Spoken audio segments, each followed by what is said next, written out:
અંબાજી મંદિરમાં આઠમની પૂજા મામલે શંકરસિંહ વાઘેલાનું નિવેદન છે। આઠમની પૂજાના કોર્ટના ચુકાદા અંગે વાઘેલાએ મોટું નિવેદન આપ્યું છે કે હાઈકોર્ટના ચુકાદાને હું માનતો નથી। આમાં ચુકાદો તો આવે અને જાય। હવન અને પૂજા સમયે નાળિયેર હોમવાની વિધિમાં પણ રોક લગાવાઈ છે।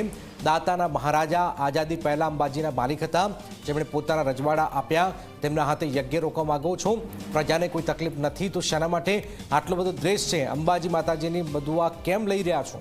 શંકરસિંહ પ્રહાર પણ કર્યા છે। એમને અંબાજીનું મંદિરના જે દાતા મહારાજા હતા, વર્ષોથી આઝાદી પહેલાં તો એ માલિક હતા, અંબાજીના માલિક એ હતા। તો એમને કમસે કમ જે નવરાત્રિની આઠમે હોય એમાં યજ્ઞનો હવન થતો હોય, એમાં જે પૂજા કરતા હોય, નારિયેળ હોમવાની જે વિધિ હોય, યા માતાજીના જે કે ત્યાં પ્રતીક જે છે અંબાજીનું મંદિરમાં, ખરેખર તો ત્યાં સામે પાડવું પડશે, આરાસુર પેલી બાજુ, પરંતુ એમાં પણ જો રોક લગાવતા હોય તમે તો આ નિંદનીય છે। હાઈકોર્ટના ચુકાદાને હું બહુ માનતો નથી। આમાં ચુકાદો તો આવે ને જાય।